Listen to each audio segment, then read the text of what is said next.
Have you found yourself buried under a mountain of papers? Whether it's old documents or a pile of to-do lists, today I'm going to show you how to calm that paper chaos in a responsible and quick manner. By the end of this video, you'll know exactly how to tackle both your active paper and the old paperwork like a pro. So let's dive in. If we haven't met before, my name is Adriane, and along with my co-creator Mary, we have created this Life a Go-Go community for over 5 years now, and we're recently moved here to YouTube. So we'd really appreciate it if you help us with the YouTube algorithm by giving this video a like, and if you want to, we'd love for you to subscribe. We post a new video each week here on YouTube, and we host a monthly live so you can get to know us as well as other members in our community. Let me share the step-by-step process to declutter and organize your paperwork so you too can finally breathe easy. Okay, the first thing we need to understand is that there's actually two types of paperwork. So there's the active paper. This is all the recent stuff. This is stuff that's out on your counters and your purses, your cars. It's your bills, your to-do list, junk mail, and ideas that piled up because life got too busy. And this paperwork feels very overwhelming. It's something that you really kind of want to start avoiding after a while because it just feels like you're failing, right? Like it shouldn't be this hard, that there's going to be stuff in there that you probably don't want to deal with. And when you leave this pile to grow, what happens is, yes, there are actual to-do list items in there, but there's also a lot of paper that you don't need, or it's nice to have. Like you really would be okay tossing that magazine. But because all of it's together, it tells your mind all of this is work, and therefore we naturally avoid it, right? The other type of paper is your older paper. This is the boxes and file cabinets full of documents that maybe you've collected over the years, or perhaps you inherited from a family member. And while this paper is not urgent, there's no time penalty like with the actual paper, it carries an emotional weight, and it's also taking up space. So not only do you walk past a file cabinet just like, ugh, I definitely don't want to deal with that. Every time you see that, you're reissuing that negative feelings. So a lot of our clients, when they get to the point of having the rest of their home organized, they want to get through this backlog as well. There is a few nuances with the older paperwork, but the process is pretty much the same regardless of whether it's actionable or if it's old. So for both types of paperwork, what we're going to do is we're going to gather some basic supplies before you start. I recommend you have some binder clips and a stapler. I like to invest in a little bit of a higher end stapler, not that it costs much more money, but this one says it can staple up to 40 sheets. It can staple more than 40 sheets.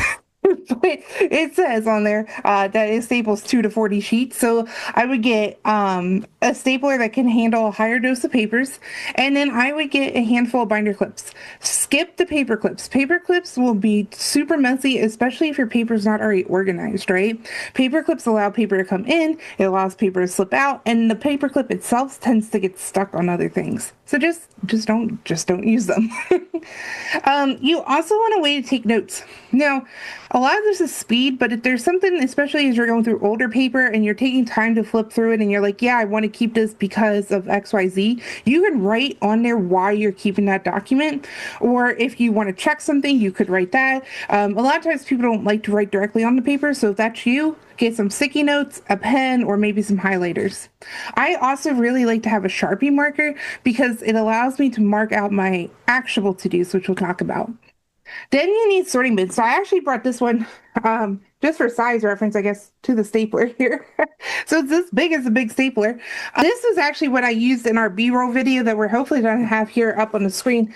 And the reason I wanted to show you that is that's actually what I use. So we wanted to see how long would it take following our process to get through backlog paper. And so I volunteered to let my paper pile up from like the end of December till now, which is really a heavy paper season with taxes and holidays and stuff. And it wound up being a little over 3.5 of those bins, but it only took me 55 minutes. So you figure 5 weeks of delay, 55 minutes, and that's actually putting them into the correct file folders and, of course, trying to film this B-roll for you. So I would say, average 10 minutes for each week that you've been neglecting your paper, but most likely it will go even faster than that. So just kind of giving you some hope. But anyways, what you need to do is you need to have some kind of a sorting bin. You need at least 2 of these. I'd recommend, some people like to have about 4 or 5. After 5, that's just ridiculous. But anything that you have. So like we have the bigger bin. We got these little bins for the Dollar Tree. You could use a roasting pan from your turkey, whatever you have around your house. We just need something that's going to be able to sort our paper into categories. For me, I like to have a keep pile that's for active paper and a pile that's for longer term or reference paper. So for example, if I come across like financial statements, I would probably put them in the long term or reference paper bin, and then I keep like to-do lists and bills I need to pay in the keep active pile. I find that this is just a lot easier for me, but other people have their stuff sorted by medical or financial or maybe by family member. So you know you best, and just start sorting. And if you're starting to sort and you feel like you need another box, just stop and go get another box. That's completely fine. You definitely need a trash can, and if you recycle, you can have a recycling bin as well. You definitely need both, because there's a lot of parts of the mailers that you can't recycle, and then you'll also find some random stuff in your bin like lint and other weird things that you just need to throw away. And we recommend that you actually also keep a separate pile for shredding. So a paper bag is great for this. And if you have a lot of shredding, then we recommend that you take it to Staples or the UPS store or somewhere like that where you can actually just pay like $1 or $2 a pound to get your paper shredded. If you're trying to put this all through your home shredder, you're going to get distracted during the sort, adding extra time to the sort, which we don't want. And it's also might burn out your actual home paper shredder. So we just recommend you either put it to the side and do a little bit of time, over the course of a couple hours, or better yet, take it to the store and let someone else deal with it. And then 2 bonus items that I personally like to have is lotion, because your hands will get super dry handling this paper. And I also like to have a to-do list on me. So this could be an actual pad paper, which I do prefer because the thickness will make it easy to find in your sort. Or you can use a very colorful piece of printer paper, like bright pink printer paper or something like that, just so you can easily find it in the pile of papers that you have. Now that we got the supplies handled, we want to actually start tackling our papers. So you're going to go to your paper sorting area, whether that be a table or your desk, wherever you're going to be, and you're going to put all your supplies there, and then you're going to go get a laundry hamper or a large box, and you're going to fill it. If you're doing long-term paper, this is easy. You're literally pulling out a section of your file cabinet or a banker box, and you're going to start working through that. If you're looking for your active paper, I recommend just getting like a laundry hamper or something similar that can hold all that paper, and just go through your house and get all of it. Kind of like if you were to do a big batch of dishes, you want to go through your house and gather all the dishes that you can, right? Last call to any family member, like, hey, I'm sorting paper. Do you have any? And try to get it all there. Even if it's one that you know you're going to throw away, like the holiday greeting card that's sitting on the table, throw it in the basket, because then your mind knows that that paper is not out there. If you leave that card, it's going to keep distracting you. But just like when you're doing dishes, likely you're going to miss some, and that's okay. If you miss a cup or two, it's no big deal to wash it because the sink's empty. The same thing with paper. If you don't know it's out there, you're not going to be reminded constantly throughout the sort that it's out there, so it won't matter. You'll be able to get through all the rest of your papers and handle that at the end. All right, so if we're thinking about this as in we're at our workspace, what we have now is our paper that we're going to go through. I recommend you put that on your dominant hand side. So if you're right-handed, it's going to be on your right-hand side, and then your trash recycling shred is going to be on your left-hand side. And then you have on the table in front of you, you will have your keep pile that's active, your keep pile that's more long-term, or if you're sorting your file cabinets, you might just even have just one pile depending on how you're doing it, or you might have it broken down. This doesn't really depend on you and what categories make sense. Personally, I would just keep one pile for right now, because when we go through round 2, we'll actually sort these again. Okay, but for round 1, which is the big sort, all we're doing here is we are looking for things to go. The key to the first sort is speed and volume. We want to get rid of as many papers as quickly as we can. And to do this, you're going to have to be a bit ruthless, right?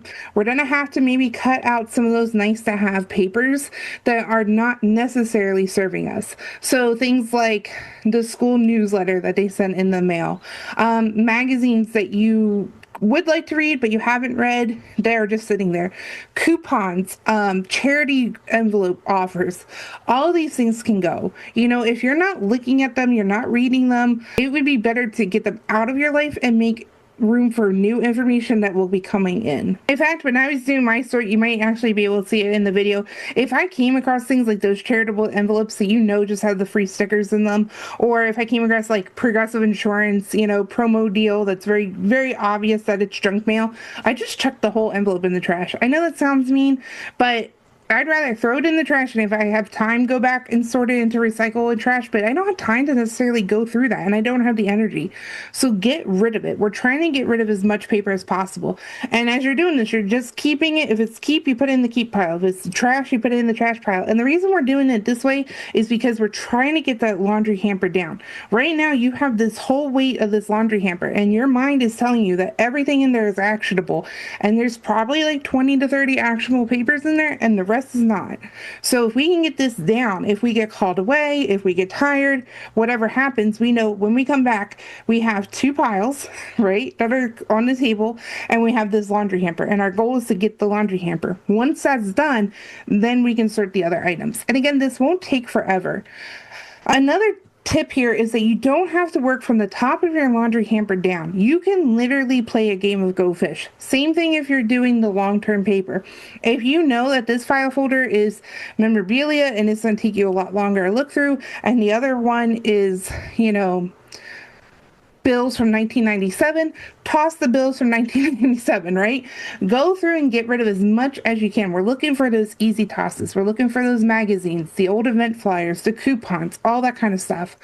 If you haven't looked at them in weeks and months and years, do you really need them? And I know this is going to sound a bit ruthless, but that paper isn't serving you. It has to go, because as your pile shrinks, so does that feeling of despair and also your future workload. Even if it's nice to have like a magazine, you're still saying, okay, I'm going to set aside 20, 30 minutes. Do you have 20 or 30 minutes? If you did, your paper probably didn't get backed up, Just give yourself some grace and it'll be all okay. A few other pro tips as you're sorting through. You don't have to do this, but I do find it a little bit helpful. If I have a bunch of small notes like index cards, I set them aside. So like the index cards, or I kind of call them like trinkets. So if I find money, which is always good, right?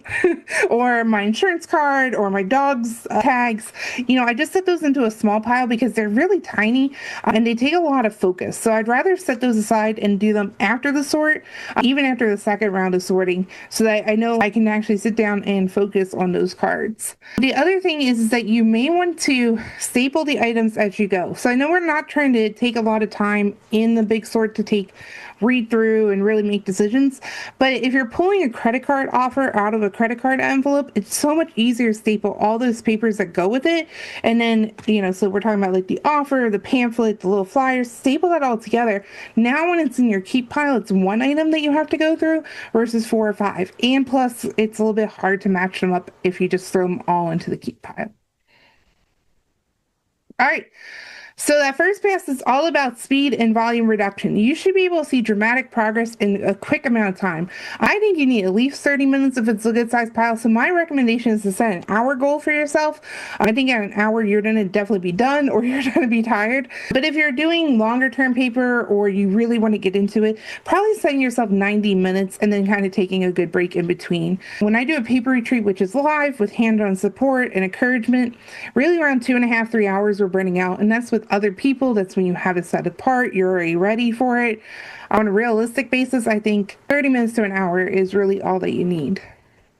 So the first big sort was just to get rid of that volume. And now in the second sort, what we're doing is we're refining the piles that we kept. So if you're doing long-term, you might only have one pile. If you're doing active, you most likely have a pile for the actual papers that you're keeping, and you will have a pile for your long-term papers that you're keeping.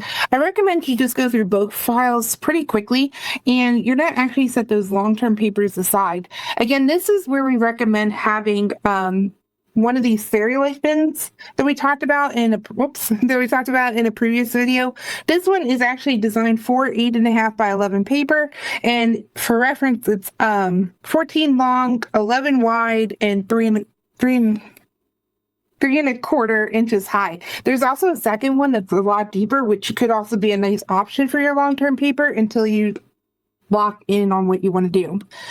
If you have an active paper system that's already working for you, this is where you would also put those keep papers in it. If you don't have one, what I recommend is getting one of these Stereolite bins for the nice to have active paper. So for example, I have a seed catalog. The worst case is that I don't order my seeds in time, I guess. But I don't really need that seed catalog to order seeds. I just like to have it. I want to look through it. That's going to go into like a Stereolite bin just so that it's contained, right? Otherwise, I have paper like my bills. And what I like to do is just get one of these cheap file folders. I get them from the Dollar Tree, and I just will fill this up with my actual paper. And so I put a binder clip on both sides. That way it will hold it in. And when you open it, you can also make notes or put post-its or whatever in there. So I find this works really well. If you don't already have the system, it's a quick win. Again, next week, we're getting all to the active paper, so don't worry about that. But again, during the second sort, we're just looking for, is there any other paper that we can get going? And we're sorting out what is actual, like, I have to do this, or there's a financial consequence or something like that. And what is like, I'm keeping it because it's a coupon or it's a magazine that I really think I'm going to look at and use, but I'm not ready to sort that today. Okay, so once you did your first sort, you got rid of the volume. The second sort, you refined your keep pile. So the third time through is just taking care of those notes.